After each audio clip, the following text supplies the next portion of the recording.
wasn't that long ago that we could watch other countries grappling with their economic difficulties with considerable detachment and relief that we were largely insulated from their troubles. Those days are long gone. As our economy has become increasingly integrated with that of the world as a whole, and as millions of jobs in this country are now based on exports, our economic future and prosperity are tied to events on distant continents.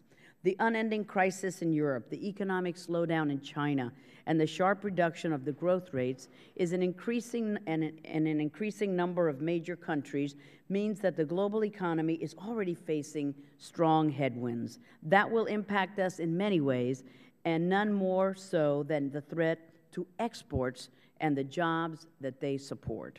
Even in good times, our exporters often find their paths blocked by an endless array of obstacles erected by foreign governments that range from quotas, licenses, discriminatory regulations, to currency manipulation, limits on investment, and mandated technology transfer.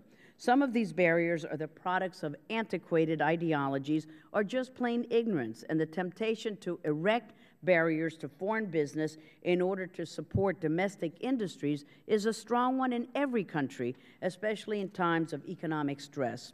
Those policies have had the effect of reducing the overall welfare of their own citizens while rewarding favored businesses with high profits they otherwise could not earn. But we bear the cost as well, and not only in terms of lost sales. In fact, it has been the resistance of countries such as Brazil and India to further liberalization that has led the Doha round of global trade negotiations hostage for over a decade. As a result, high barriers remain for services, agriculture, and many other products where the U.S. leads the world. But in addition to these familiar obstacles, U.S. exporters face even greater challenges from predatory policies by foreign governments. The most prominent is the theft of intellectual property. Governments do steal intellectual property for their own use, but a far greater problem is their knowing toleration of widespread theft in their societies to the point of actually encouraging it. China is the most egregious example, where the U.S. Trade Representative estimates that 99% of all music downloads from the Internet is done so illegally. The International Intellectual Property Alliance estimates that the loss to U.S. companies from copyright violations of records and music alone amounts to more than $500 million annually.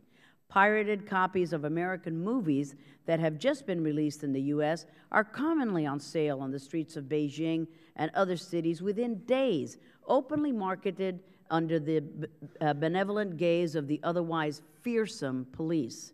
Despite years of promises by Beijing to crack down on violators and despite a succession of formal commitments to do so, the theft of intellectual property remains epidemic. Beijing claims that it is virtually powerless to stop its citizens from using the Internet for illicit purposes. However, that same regime devotes massive resources to controlling the Internet, including eliminating or blocking vast quantities of information that it finds objectionable, with little hesitation to use swift and harsh methods to enforce its commands. And yet it also claims with a straight face that it cannot prevent the unlimited theft of intellectual property from sites that operate openly and with unrestricted access. But intellectual property theft is only one of China's vast array of unfair trade barriers that include, among others, state-owned businesses using government power for their own ends, illegal subsidies of domestic companies, discriminatory regulation, a bureaucracy impenetrable to outsiders, a currency manipulation, and a legal system that is all but worthless in enforcing contracts. China may have the worst record in unfair trade barriers, but U.S. firms face many other challenges around the world. One example is the expropriation of American property by foreign governments, especially by leftist governments. From the beginning of his reign, Venezuelan strongman Hugo Chavez made clear his intent to seize control of key industries such as telecommunications and has deliberately targeted American companies. For example, Chavez forced Verizon to sell its 30% ownership of Venezuela's telecommunications giant CanTV, with the government taking control of the balance of shares at bargain prices. And he has used his power to bludgeon major oil companies into forced sales and renegotiations of contracts that total several $billions. China and Venezuela are among the most outrageous and shameless predators, but they are far from alone. Unfortunately, we have only limited tools with which to create a level playing field for U.S. companies and provide them with protection. The most proven method is through enforceable free trade agreements with responsible countries. Our network of free trade agreements has created enormous opportunities for U.S. exporters, the most recent being with the agreements with Colombia, with Panama, and South Korea. But that remedy cannot be effectively used at present, in large part because the expiration of the President's Trade Promotion Authority has made the negotiation and approval of new trade agreements almost impossible. If we in Congress want to do more than talk about creating opportunities for U.S. exporters, especially at a time of economic difficulty, we must restore the President's authority to negotiate enforceable agreements that will enable our entrepreneurs to compete effectively and to create the jobs so many Americans are desperately searching for.